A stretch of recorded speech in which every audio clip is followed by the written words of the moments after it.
Good morning, Brody Miller. How you doing, buddy? We are live. Good to talk to you. I'm doing well, man. How are you? Doing good. Is this Kayshon story a big deal? Do you say is it a big deal? Yeah. Yeah, I mean, not a big deal in the sense of on LSU football. I don't personally think. I mean, it's just it's New Mexico, and if anything, the other LSU receivers have been playing well. But I think it is just another interesting chapter, I guess, in Kayshon Boutte's just kind of interesting last few weeks and months, right? Where it's just been, he had to grow up, all this maturation stuff. Then last few weeks kind of been looking like he's pretty frustrated. Now he has a kid. It's just kind of been there's just always kind of something. And that's not a negative toward him. It's just been really interesting to follow. And you never know how, I'm a golf fan. The biggest joke in golf is, people always like the joke, like after John Rahm had a kid, it's like, is it going to be better now that he has perspective? So is Kayshon Boutte going to be, is he going to have a different perspective? All that stuff, you never know. But in terms of, is it a big deal? I don't know. Now that he's out, who gets the opportunity? Yeah, I think Malik Neighbors just has been the guy, we've seen it the last few weeks. If anything, I wonder if now I guess he's a little more tightly covered than he was because everyone was kind of focusing on Kayshon. But, I think Brian Kelly said yesterday the hope is for Jack Besh to kind of, basically take that starting spot in a way, but play in the slot, move Neighbors outside. I think that makes a lot of sense. But at the same time, I think just in terms of, filling like an actual role and all that, I think there's also a really good opportunity for Trey Jenkins that is kind of, he's the guy we always forget to talk about so often, but he's so productive. I feel like this could be a really good week for him to just kind of, he's still probably going to be the second or third most thought about guy for Rocky Long's defense. So I bet he could really thrive this week.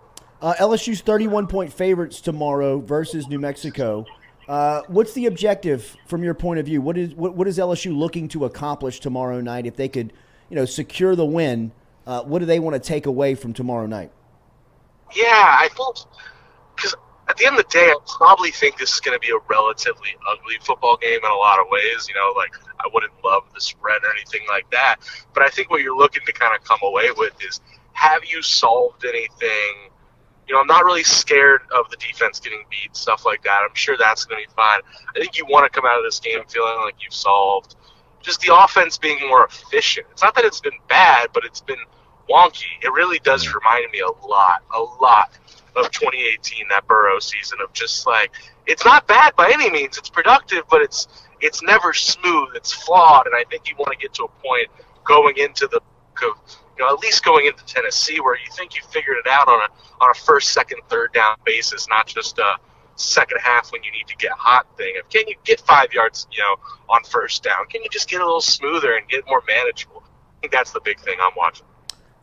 Who do you look for to get extended action? I was talking earlier. I think that they, feed John Emery tomorrow night, right? Right. You get an opportunity to play him extended time. I see him getting a lot of reps tomorrow night. Is there anybody that you've seen start to play, whether it's Emory Jones, Harold Perkins, Micah Basket, somebody along that line that you see playing extended time where, you could get some other guys reps? Emery was definitely who jumps out first, John Emery, just because, like, the exact reason you said. There is a rust. There is a getting things back into motion. There's just no better chance than this to not pound him the rock, but, get him on the field even more. And you know as well as I, it's not even just about, like, are you getting carries? It's just being on the field, like pass pro, stuff like that. I think that's the thing that you want to get him as much time as you can.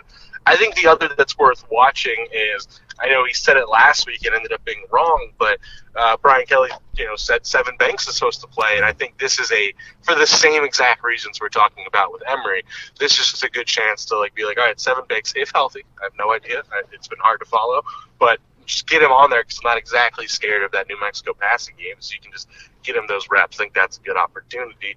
And the other that's, obvious, he's already earned his place. It's not like he has to do anything, but just more time for Harold Perkins. He's a freshman, just more time for him to really, by the end of, the next week or two, just be a real SEC player and really have those reps. Brody Miller from The Athletic joining us here on the Jordy Culotta Show. Jaden Daniels, how do you handle him tomorrow night as far as his reps, and what are you looking to get from him as far as his play goes at quarterback? Yeah, I think good question. I think it's probably a lot of to my answer earlier of prove in the first half that you can get this thing efficient. Prove maybe a little bit of experimenting with, like, I'm not just saying tempo because I think that's a little lazy, but can you prove you can be a little just smooth in that first half? Maybe tempo is part of that, and just have some efficiency with Daniels, not be the late second half start that we always see with him. And if he can prove that in the first half, get him out of there, Yeah. And it is a chance for Nussmeier to get some more reps or even Walker Howard. I don't know what the plan is there, but it would have been a good question I suppose to ask yesterday. But, yeah, I think you want to get him out of there as soon as possible just because – you do have two young quarterbacks that you really do want reps in. So it's not just like, hey, I want to protect Jay and Daniels. There's a lot of value in getting those other guys time. Brian Kelly made some comments yesterday about Will Campbell and Emory Jones and the competition that they had faced to get to that spot, and talking about how they had earned the starting tackle spots. What have you made of the offensive line and some of the switches that they made, including sliding Emory into the starting tackle spot last weekend? I mean, it's just such a huge victory because, to your point, I do not think Brian Kelly's maybe one of the last coaches on earth that would think like a lot of us think, where it's like, oh, man, get the young guy in there because I want him getting, like, because it's just excitement, right? It's projection. We all love that. He's the last guy to do that. He's who can I trust on Saturday. So, to your point, he was trying to calm Will Campbell hype in the spring. You remember? I mean, he was like, guys, stop. He's a freshman. And then 2 weeks later, it's just like, oh, no, flat out earned it. And I think it's the same thing with Emory Jones of like, all right, I'm going to try. He's a freshman. We're going to ease him in. And then by the end of it, it's like, no, he's just earned it. It's his. He's got it. Like, he is – I'm not 100% sure. I don't want to judge too much off one game that he's some perfect right tackle. But he didn't make freshman mistakes Saturday, and that's huge. And he beat guys, to your point, that have played a lot of snaps that aren't, young bucks or anything like that. So it's just so huge, one, because they're really good. And they add I think there's been this run of LSU linemen, as well as I, that it's like you're either huge and can't really move, or you're small, you're athletic, but maybe he can't really trust you, all that stuff. It's always like, yeah, but, and it's just noticeable watching, Campbell and Jones, where you're like, oh, these guys are athletic and smooth and can just do things. So I think they just add, honestly, like, it's going to sound overly simplistic, just an upside and a talent. And then, of course, there's the other element of, this isn't even the big year for Kelly, and he's now going to go into the next 2 years, if this all works out, with two experienced great SEC tackles with 3 more years of eligibility, and that's just massive. Brody, the big storyline around Baton Rouge, as you know, this week was Jack Besh and just kind of his lack of targets through the first couple of weeks, his lack of being on the field, and it looks like he'll have a great opportunity tomorrow. In covering fall practice and covering the early portion of this schedule, the first 3 games of the season, what have you made of Besh and kind of where he is in his development here in year 2?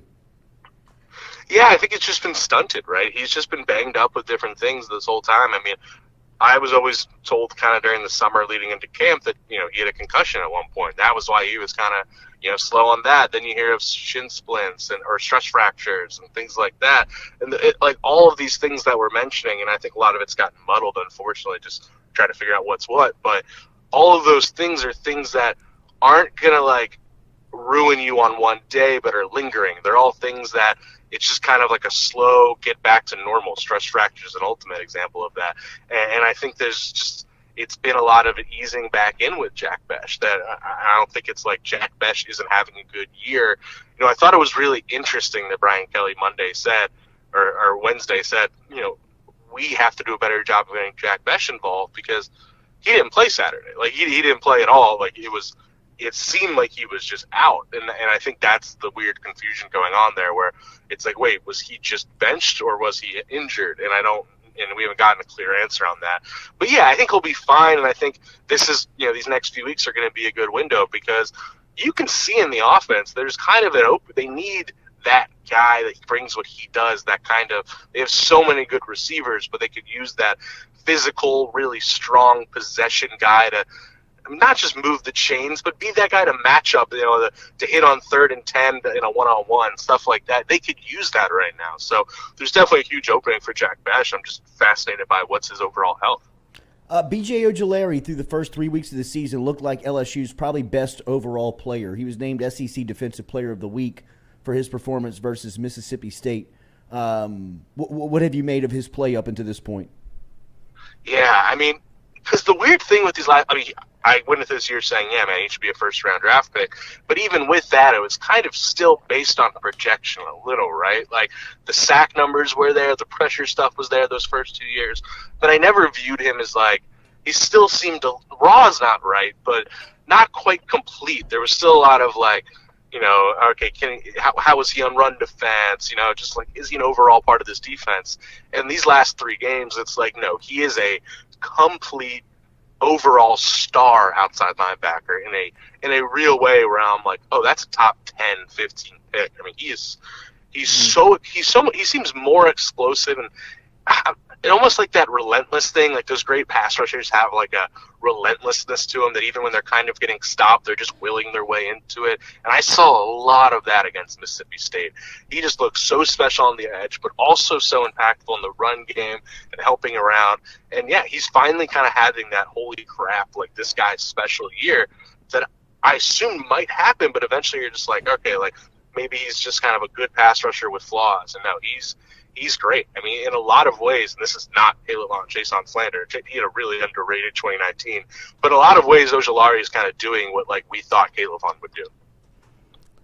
Dude, to dovetail off that a little bit, Brody and Floyd, when you look at LSU and their performance last week, as LSU, so much has been made of like all of the focus is on the offense, but is LSU football actually a defensive team now? Because that was a masterclass in how to beat the air raid, and it feels like a lot of what they're doing is predicated off the defensive success. I think that's true, honestly. It feels so foreign, right? I mean, it's like LSU was built on defense for so long, and then we're really on like 3-4 years now of just defense being this messy, undisciplined. Mm-hmm. Even when they were like kind of doing some stuff well, just errors. And yeah, I left Saturday just so blown away by this defense. And I think we were even saying after the Florida State game, like if you looked closely at the Florida State game, it was a good play-by-play defense. They were efficient in almost every way. They just kept getting beat on 3rd and long, but they always had them in 3rd and long. Like, so I didn't hit panic mode on the defense from that either, because from an efficiency point of view, they were still a really good defense. And now I leave it like, man, the bummer of it. And again, 2018 feels like it's not an obvious comp for this team, but it feels so similar in the sense that like that 2018 defense was so good, but if they had Kayshon on, they might have been like elite. But he got hurt day one. And that's kind of where I'm at with Mason Smith, where it's like, this defense is great, but if you put Mason Smith on it, this is like an elite defense. But yeah, man, I'm so impressed with what I've seen from the secondary that had all those questions. I really trust Matt House. He seems like one of the actually really sharp DCs, and that D-line is just an absolute A+. So yeah, man, I think this is a defensive team that's just gonna kind of like 2018, just kind of figure stuff out on offense. Yeah, more on that point. How good is Harold Perkins, and what does he do for the unit? What does he do for the group? I think he adds a versatility in the sense that like, and I think you and I talked about this going into last week, where you're like, hey man, if you know linebackers not, I know we both agreed, like if you know linebackers not going to be like a B+ anyway, why not get the guy out there that might make a few more mistakes because he's young, but makes plays and makes a difference? And I think we saw that Saturday. Not that he made mistakes, but he just makes a difference. And what he also brings is that versatility of like, he's so athletic and so just silly talented that you can make him a rusher from the inside, or you can mess around with him on the outside and you can just move him around because he's as athletic as, like, he's as quick and as fast as a lot of DBs. Obviously, he's not like a true nickel hybrid, but he can do that, and you can see on that sack up the middle that he can just like relentlessly plow up the middle. So I really do think, and the thing that the staff keeps raving about is just he's not your average top 10 recruit. Like day one on campus, I know Mike Jones talked about it too. Like he was just in the film room, like most freshmen are flat out not, even if they say they are. He was in the film room. He wanted to be coached and all that stuff, which comes off as corny, but that's rare with a top 10 recruit. So yeah, man, that is so far as big of a hit as LSU's had in a top recruit in a while. And Will Campbell's as big as a hit. I agree. Any changes you expect on special teams? Ooh, Coach. I will flat out tell you, I don't think I'm properly prepared for that answer, honestly. But I don't know exactly. Yeah, I would be surprised if Clayton's out at punt return already, but maybe you know something I don't know. I don't. I just would think that Emory Jones would be off of the punt team if he was the starting right tackle. You got to keep him out there. He's your special teams player of the week. I was going to say, man, he's the only proven thing that's working with the punt team. I don't know what you're talking about, man. If it ain't broke. All right, Brody Miller, we will be following you on Twitter, and we will be keeping up with you tomorrow in Tiger Stadium. And Brody, before you go, you have to video call in because the picture we use, it looks like you're dead. It does not. It looks like I'm dead? Yeah, it's a black and white photo. I think it's a great picture, though. It's a great picture, but it needs just your timestamp, like the year you were born and the year you died, and then it would be complete. Or we just commit to the bit, wow, this was Brody's last recording. Can you let's look back, that'd be his cell phone coming out of the the Undertaker. That's why you're the best. Dude, my numbers would increase so much. They would. So would our show, Brody. Think about the show, for God's sakes. Have a great weekend. Stay alive. Thanks. That would be awesome if he died. Later. That would be terrible. God.